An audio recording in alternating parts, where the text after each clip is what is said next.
What's up guys, welcome back to the channel.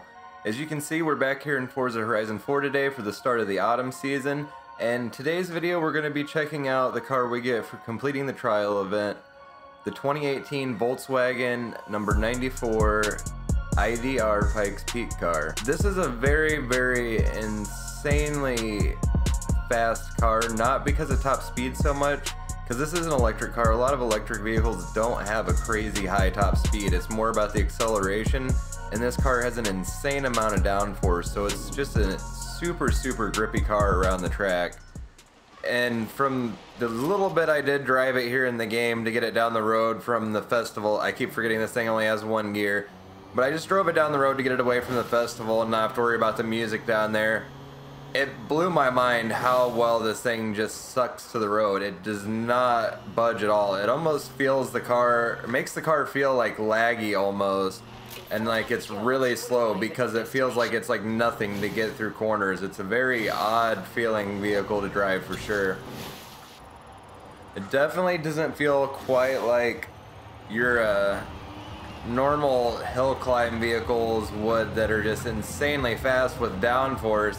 It's like cranked up to the max almost. It's just really hard to describe, especially on the wheel. I don't know how this car drives on the controller. I'm assuming it's probably about the same. It feels very underwhelming because the car is just so stuck to the ground.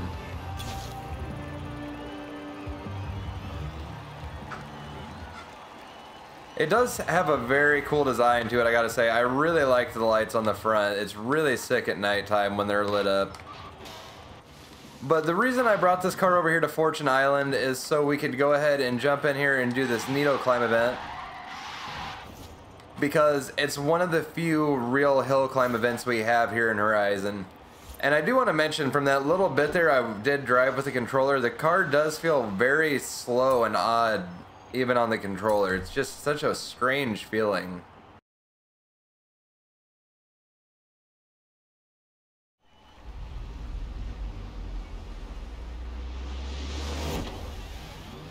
So I'm really curious to see how this car is going to do here in the climb. I have high hopes for it, but like I said, it does not have the craziest top speed, so unless I can just completely overtake everybody through corners, I'm going to have a very difficult time. This thing has such a detailed and really cool looking interior here in Horizon. This is the first time I've actually been in the interior view where you can see the wheel. The wheel looks insane in this car.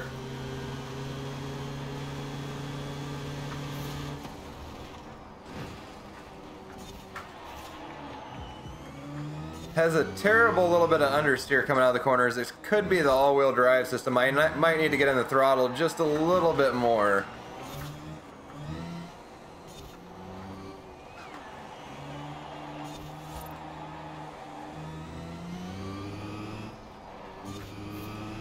If you guys don't know much about this car, I definitely recommend looking into it. There's plenty of information out there on YouTube. It's just absolutely been destroying time attack records for Hillclimb since they finished completion of building the car. And it's really just astonishing how quick this thing is through Hillclimb events.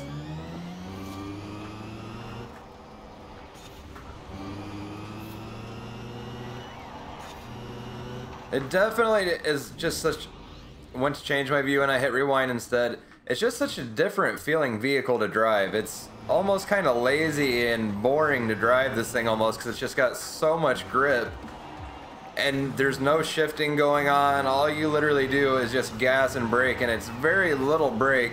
Usually just lifting off the throttle is enough to lose enough speed in this thing with how much downforce it has to be able to get through most of the corners unless they're extremely tight. And then having all-wheel drive just kind of really takes care of all the traction needs you'd really ever need in this thing. Oh, this is kind of what I expected from this car. It's extremely fast through the corners, but because it is so fast through corners but not on straightaways, you really get stuck behind the AI and can't really go anywhere.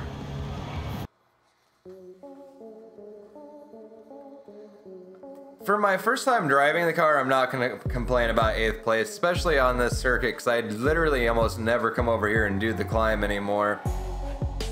Anyways, guys, let's go ahead and jump over to the customization real quick, see what we can do to this thing, and then we'll take it out, drive it a little bit here more in Fortune Island, because this is a very nice area for a car like this that's designed for hill climb events. Alright, so we're back here at the festival site, and as you can see, we have a very different icon here in the upgrade shop. This is the motor and battery upgrade for this car. And for this, we end up getting an extra 336 horsepower. It gives it just a little over 1,000 horsepower.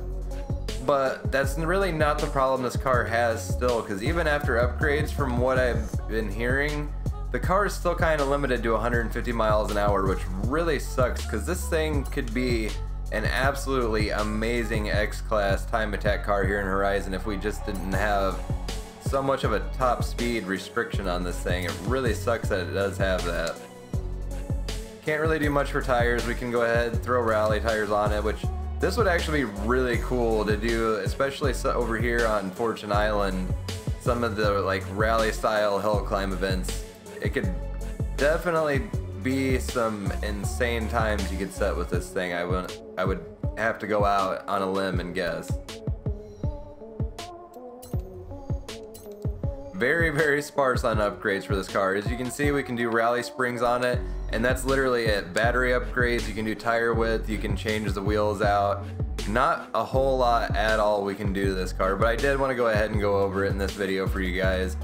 So now that we did that, I'm going to go ahead, jump out, and do a little tuning to this thing real fast, and we're just going to take it out and cruise for a little bit here in Fortune Island and see how the car drives with all the upgrades added on.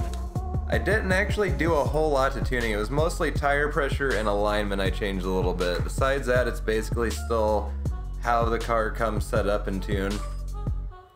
Really didn't want to change much around because the car feels good. I just changed the gearing, tire, so I can get a little more grip. Just basic stuff. And let's hurry up and get out of the festival before I have to worry about copyright strikes. Definitely feels a little more responsive and grippier now that I've dropped my tire pressures down.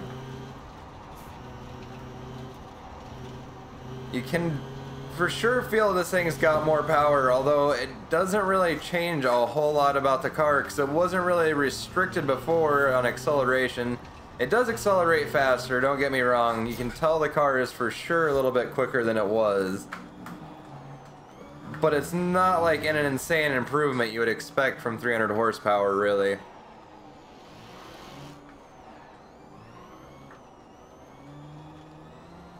The alignment changes I did make to the camber definitely make the car feel better through the corners.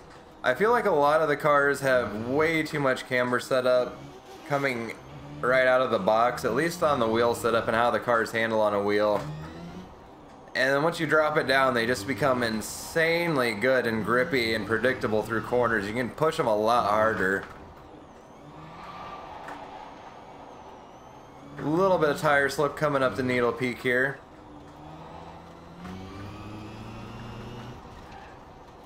So I definitely could see this car being a lot of fun if you get a group of your friends, you all have them, and you just try to do like time attack style climbs here in Fortune Island, or even on some of the hillier roads in the main map. Could definitely be a lot of fun for sure getting these out and doing that type of events with friends. Really don't know what else this car would be great for here in the game, because it's just simply outmatched in X-Class in terms of top speed. It does not matter how good this thing handles. You're always going to fall behind once you get on any kind of straightaway. Touch the brakes just a little too late in that corner there, trying to shed a little more speed. I'm still very just, I don't want to say cautious driving this, but I can tell I'm braking more than I need to because it's just got so much downforce. It's like it's glued to the road. It just feels like I'm going way faster into a lot of these corners than I should ever actually be going, but this car can actually handle it for the most part. I feel like more of anything, now that it's got over 1,000 horsepower, I've got to manage my throttle and make sure I'm not spinning tires up. The brakes are insane on this. I do not know how I stopped that quickly. But yeah, I feel like a lot of driving this car just comes down to getting enough wheel time behind it so you actually know how hard you can push it through the corners and know what line would be proper to take in this car, because it is a high downforce car, so you definitely got to drive it different from you would drive a lot of the other race cars here in this game.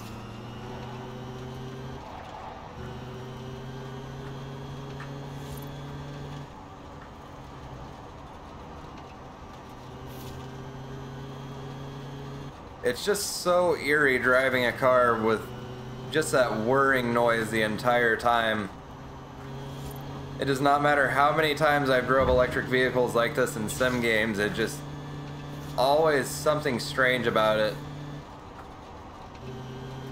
It makes it very difficult to tell what exactly the car is doing and how fast it's picking up wheel speed, or really how fast you're going, because if you drove a car enough times you can kind of judge how fast you're actually going and how much speed you can shed or need to shed for a corner based on what gear you're in and what the engine sounds like and what kind of RPMs you're running. And electric cars like this, it's so much more vague on how fast you're actually going. I think that's part of what kind of dulls the sense of speed driving cars like this too, is you don't have that roaring engine and all the other noises associated with driving at super high speed, so it feels like you're going so much slower than you really are.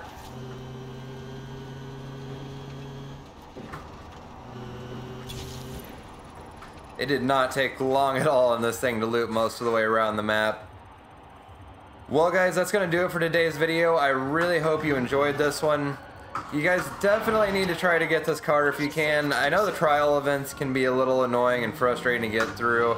The biggest problem I have a lot of times is actually getting people in that'll stay all the way through races, or you get people that just kind of cannot get out of last place, so they're kind of just dragging everybody behind. So it does get very frustrating sometimes. I got lucky this time. It only ended up taking me a couple tries to get matched up in a decent team.